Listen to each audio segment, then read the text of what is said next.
आज पूरा विश्व कोरोना से जूझ रहा है और टिड्डी के कहर से पूरा भारत परेशान है, जिसका कारण चालबाज चीन है। ऐसे में जरूरी है आज से करीब 62 साल पुरानी एक कहानी को याद करना, जब गौरैया को मारने का अंजाम 2.5 करोड़ चीनियों ने अपनी जान देकर चुकाया था। अगर मनुष्य को जिंदा रहना है तो पक्षियों का जिंदा रहना बहुत जरूरी है।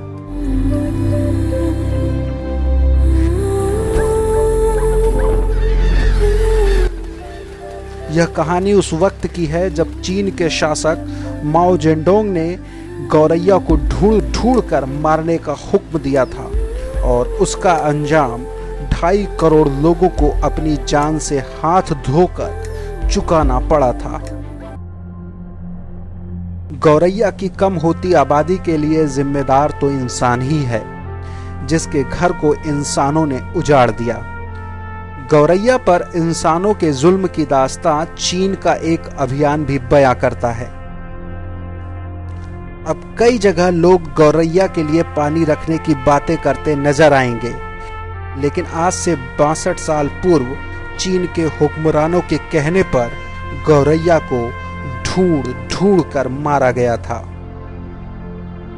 बात 1958 की है, जब माओ जेडोंग ने एक अभियान शुरू किया था जिसे 4 पेट्स कैंपेनिंग का नाम दिया गया था। इस अभियान के तहत 4 पेस्ट को मारने का फैसला किया गया। पहला था मच्छर, दूसरा मक्खी, तीसरा चूहा और चौथी थी हमारी प्यारी मासूम गौरैया। अगर मनुष्य को जिंदा रहना है तो पक्षियों का जिंदा रहना बहुत जरूरी है।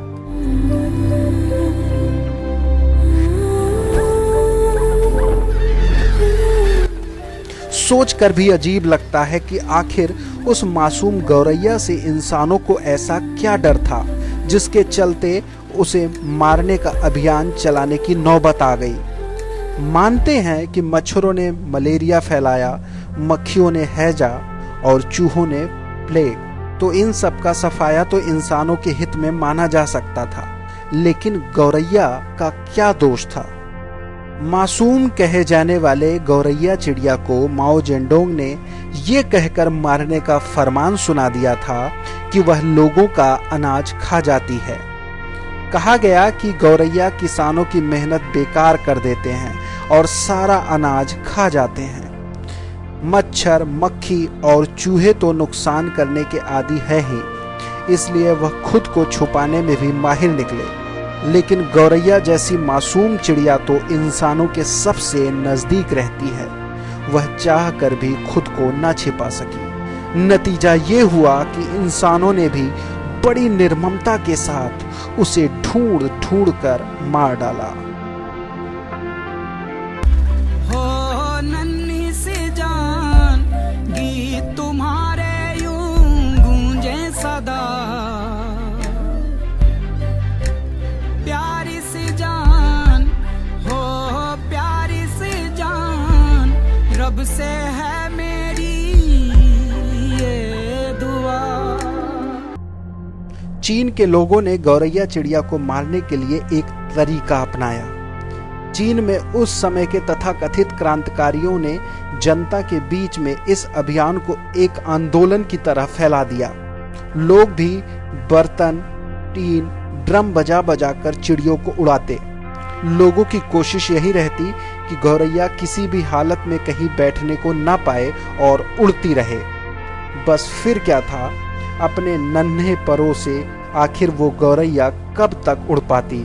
ऐसे में उड़ते उड़ते वह थक जाती और आसमान से सीधे जमीन पर गिरकर मर जाती। कोई गौरैया न बच पाया। ये पक्का करने के लिए उनके घोंसले ढूंढ ढूंढ कर उजाड़ दिए गए। जिनमें अंडे थे उन्हें फोड़ दिए गए, और अगर किसी घोंसले में चिड़िया के बच्चे मिलते तो उन्हें भी इंसानों की क्रूरता का शिकार होना पड़ता। जो शख्स जितनी अधिक गौरैया का कत्ल करता था उसे उतना ही बड़ा इनाम भी मिलता। स्कूल कॉलेज में होने वाले आयोजकों में गौरैया का कत्ल करने वालों को मेडल दिया जाता। जितना अधिक गौरैया मारता उसे उतनी ही अधिक तालियों से नवाजा जाता। जाहिर सी बात है, लोगों में इस अभियान को इस तरह से फैलाया गया था कि लोगों को गौरैया चिड़िया का कत्ल करने में कोई हिचकिचाहट नहीं होती थी। हालांकि गौरैया को जल्द ही यह समझ में आ गया था कि उसके छुपने के लिए कौन सी जगह सुरक्षित है। बहुत सारी गौरैया झुंड बनाकर पिकिंग स्थित पोलैंड के दूतावास में जा छुपी। गौरैया को मारने के लिए दूतावास में घुसने जा रहे लोगों को वहां के अधिकारियों ने बाहर ही रोक दिया। लेकिन इंसान तो इंसान, खासकर चीन के वो लोग जिनके सिर पर खून सवार हो, पूरे पुलिस दूतावास को चारों तरफ से घेर लिया और 2 दिन तक लगातार ड्रम पीटे गए। आखिरकार ड्रमों के शोर से गौरैया के झुंड ने दम तोड़ दिया। सफाई कर्मियों के बेलचों से मर चुकी प्यारी गौरैया को दूतावास से बाहर फेंक दिया गया। गाए मेरा दिल संग तुम्हारे पंछियों, दिल उड़ना चाहे साथ तुम्हारे पंछियों, मुझको अपने परों पे तू बिठा कर चल चल चल चल, इस जमीन से चल चल चल। हालांकि चीन में एक अभियान के तहत गौरैया को मारने का पाप तो लोगों ने कर ही दिया था, लेकिन महज 2 सालों में ही अप्रैल 1960 आते आते लोगों को इसका बेहद खौफनाक अंजाम भुगतना पड़ा। दरअसल गौरैया सिर्फ अनाज नहीं खाती थी, बल्कि उन कीड़ों को भी खा जाती थी जो अनाज की पैदावार को खत्म करने का काम करते थे। गौरैया के मर जाने का नतीजा ये हुआ कि धान की पैदावार बढ़ने के बजाय घटने लगी। माओ को समझ आ चुका था कि उससे भयानक भूल हो गई है। उन्होंने तुरंत ही गौरैया को 4 पेट्स कैंपेनिंग से हटाने के आदेश जारी किए और गौरैया की जगह अब खटमल को मारने पर जोर दिया जाने लगा। लेकिन तब तक बड़ी देर हो चुकी थी। टिड्डी और दूसरे कीड़े की आबादी तेजी से बढ़ती गई। आज ये टिड्डी का भयानक कहर भी गौरैया के कम होने के कारण ही संभव हो पाया है। अब गौरैया तो पहले ही मारी जा चुकी थी, जो टिड्डी सहित दूसरे कीड़ों के आबादी पर लगाम लगाती। कीड़ों को मारने के लिए तरह तरह की दवाओं का इस्तेमाल किया जाने लगा, लेकिन पैदावार बढ़ने के बजाय और घटती रही और आगे चलकर इसने एक अकाल का रूप ले लिया, जिसमें करीब 2.5 करोड़ लोग भूखे मर गए।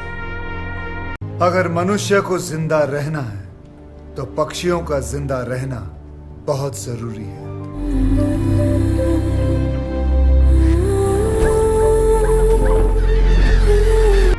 माओ जेडोंग ने अपनी भूल समझने में बहुत देर कर दी, लेकिन हमें यह पता है कि गौरैया हमारी परिस्थिति के लिए कितना अहम है। गौरैया के न होने से कितना नुकसान हो सकता है, चीन का अकाल इसका प्रत्यक्ष प्रमाण है। और आज के समय में टिड्डी के रूप में हो रहे भारी नुकसान इसी का नतीजा है। गौरैया को मारे नहीं, ना ही भगाएं। ये चिड़िया इंसानों के सबसे करीब रहती है और जरा सोच कर देखिए, आखिर एक गौरैया आपका कितना अनाज खा जाएगी। आज के समय में शहरों में गौरैया बड़ी मुश्किल से देखने को मिलते हैं, तो अपनी छत पर गौरैया के लिए पानी और मुट्ठी भर अनाज रखें, ताकि हमें कभी चीन जैसे अकाल देखने की नौबत ना आ जाए।